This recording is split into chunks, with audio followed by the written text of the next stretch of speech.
They called her Adana, a name that meant father's daughter, but she hadn't heard anyone say it with love in years. Homeless, shunned, and accused of witchcraft, she wandered through life with nothing but a strange gift and a heart full of unanswered prayers.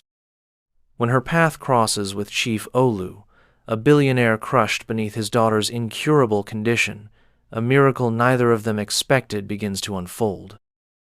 What brought them together wasn't luck or coincidence, it was something deeper, something divine. This is the story of how a forgotten girl healed a broken family, and how the world was forced to believe. They said Adana was born under a bad sign.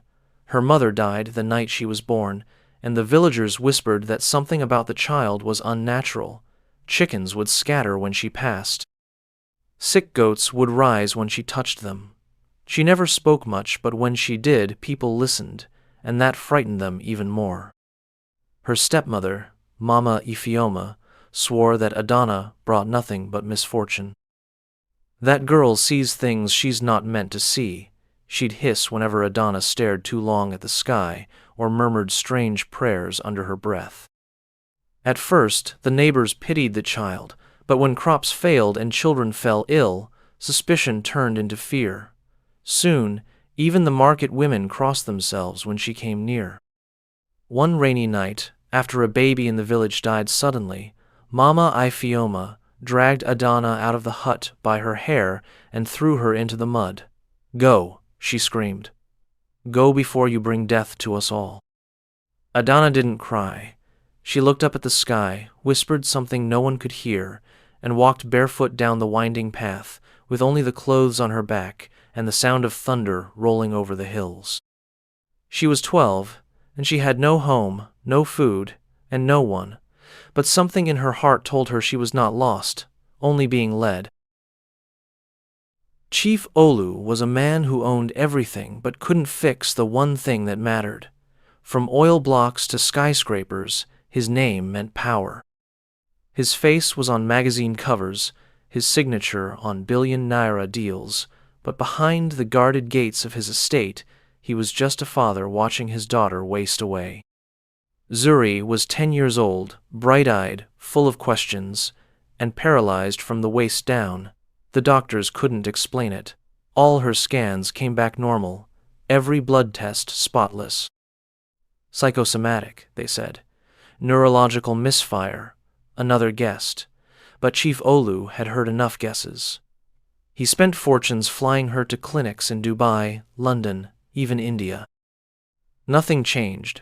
Every night he sat by her bed, his hand gripping hers, pretending to believe when she said she would walk again. "Papa, when I dream, I walk," she whispered once, "and sometimes I even run." He smiled, but the pain behind his eyes was thick. His wife had died in childbirth, and Zuri was all he had.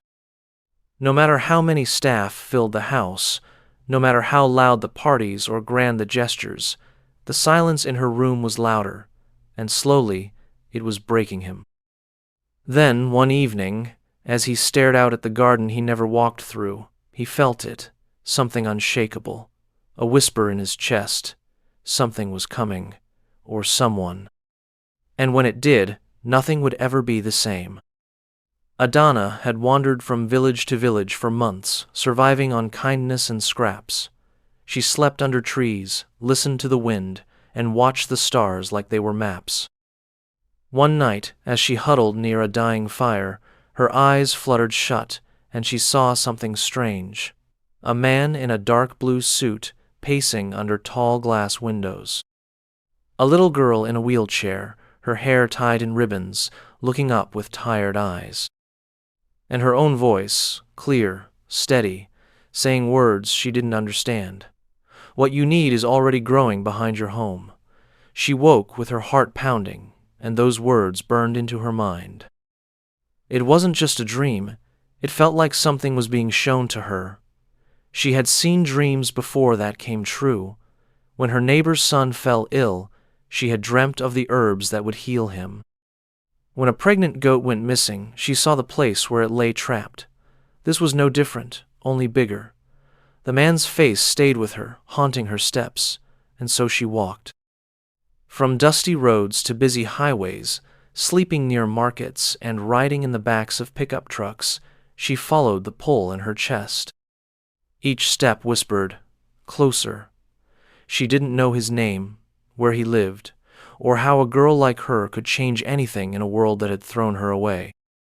But she kept going, holding tight to the one thing no one could take from her: faith. When Adana reached the city, it was louder than she imagined. Cars honked without rhythm, crowds moved like waves, and the smell of fuel mixed with roasted corn and sweat. She wandered aimlessly at first, overwhelmed and invisible. Then, one afternoon, as she sat near a fenced park, her breath caught in her chest. There he was, the man from her dream, Chief Olu. She recognized the way he walked, slow but burdened. She stood up, trembling, and followed at a distance until he stepped into a grand compound guarded by tall metal gates. For hours, she stood across the street, rehearsing the words from her dream. Finally, she crossed and approached the gate. "Please," she said to the guard. "I need to speak with the man inside." They looked at her, barefoot, dusty, thin, and laughed. "Speak with who? You think this is a charity?" She didn't move. "Tell him I said, what he needs is already growing behind his home." The laughter stopped. One of the guards narrowed his eyes, uneasy.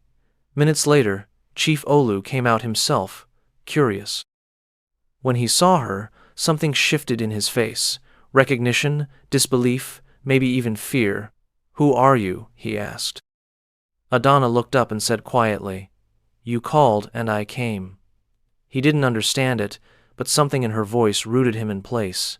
He didn't invite her in, not yet. But he didn't turn her away either, and in that small hesitation, everything began to change.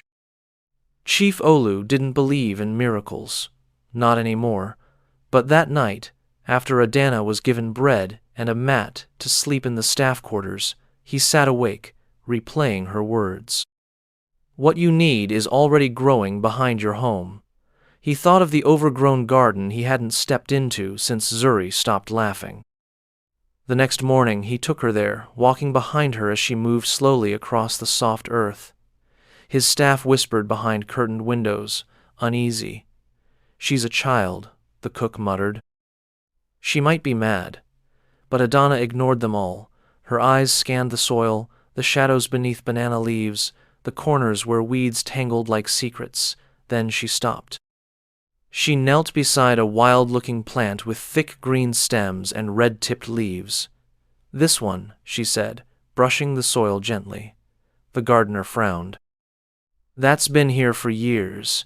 It's nothing but stubborn bush." But Adana shook her head. "It's not useless, it was waiting."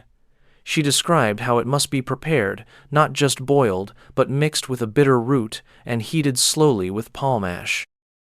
The instructions were too specific, too strange for coincidence. Chief Olu stared at the plant, unsure of what he was seeing. Science had failed. Medicine had failed. And here stood a girl, accused of witchcraft, claiming a forgotten plant could do what the world's top hospitals could not. He should have turned her away. But something in Zuri's eyes that day, wide, alert, hopeful, made him say, "Let her try." The kitchen was tense. Even the walls seemed to hold their breath. Adana stood barefoot by the clay stove, her sleeves rolled to the elbow, stirring a small pot that simmered with unfamiliar smells. The cook had given her what she needed, reluctantly, and now watched from a distance like someone waiting for thunder to strike. A housemaid whispered, "If the girl dies, we're all finished." Chief Olu stood nearby, silent but present, unsure if he was protecting his daughter or the girl stirring the remedy. Adana moved with calm certainty. She crushed the roots into powder, added dried leaves, then spooned in the ash mixture, the color deepening to a dark, earthy brown. She tasted a drop on her tongue. "It's ready," she said. When the cup was brought to Zuri, everyone froze. The private doctor, who had arrived after hearing the rumors, raised his voice. "This is absurd. Chief, I must insist this could be toxic." But Zuri, fragile in her pink nightgown, looked at the cup and then at Adana. "It smells like the garden," she said softly, and lifted it to her lips. Chief Olu didn't stop her. The girl drank it all, grimaced at the bitterness, and leaned back into her pillows. Nothing happened. No screams, no sudden change. The doctor folded his arms triumphantly. "You see, just village superstition." But Adana didn't flinch. She walked quietly to the garden, sat beside the plant, and waited. She had done her part. Now it was Faith's turn. At dawn, the house was still. Birds chirped over the compound walls and the sky softened from indigo to gold. Adana was already awake, sitting under the guava tree near the garden, humming an old lullaby her mother used to sing before the world turned cruel. Inside the mansion, Chief Olu lay on the edge of sleep when he heard something, soft, rhythmic thuds against the floor. He sat up, then came a gasp, a shriek, followed by hurried footsteps. He rushed to Zuri's room, heart pounding. The door swung open to a sight he never dreamed he'd see. Zuri, his baby girl, was standing. Her thin legs wobbled, her arms stretched toward the wall for balance, but she was standing and crying. "Papa," she sobbed, "I walked in my dream, and then I just stood up." Chief Olu fell to his knees, arms trembling as he reached for her. The staff gathered outside the room, mouths open, eyes wet. The doctor, speechless, stepped back and whispered, This isn't possible." But it had happened. No injections, no foreign treatment, just a cup of bitter root and the faith of a homeless girl no one had wanted. When they rushed to tell Adana, they found her quietly tending the soil near the plant. She looked up, smiled gently, and said, "I told you she would rise." From that moment, the story spread, not just through the household, but through the city, then the nation. And suddenly, the girl they once called cursed became something else entirely. By the end of the week, cameras flashed at the gates, reporters begged for interviews. Headlines screamed of a billionaire's daughter walking after a village girl performed a spiritual healing. The word miracle danced on every screen, though few dared say it with conviction. Chief Olu refused most interviews, shielding Zuri from the chaos, but the mystery of Adana drew people like moths to flame. Pastors wanted to baptize her. Herbalists claimed her as one of theirs. A popular politician even offered to adopt her, suggesting she could lead the youth with her prophetic gift. Adana, however, remained still in the eye of the storm. She didn't seek praise. She didn't ask for money. When asked what she wanted most, she said, to learn, to read, to understand why the sky looks different after rain. Some called her naive. Others called her dangerous. Whispers of witchcraft returned, only this time cloaked in curiosity, not hate. Yet even Chief Olu wasn't immune to doubt. Could this girl really be what she seemed? Had he let a child perform what science couldn't, or had something holy passed through his home? He began researching the plant, hiring experts in herbal medicine and traditional healing. Their results baffled him. The compound is real, they said. But no one's documented this blend before, and in all their explanations, one truth rang louder than any theory. The girl had done what none of them could. And now, the world wanted to know who she truly was. The more they asked, the less Adana said. She answered gently, but never fully.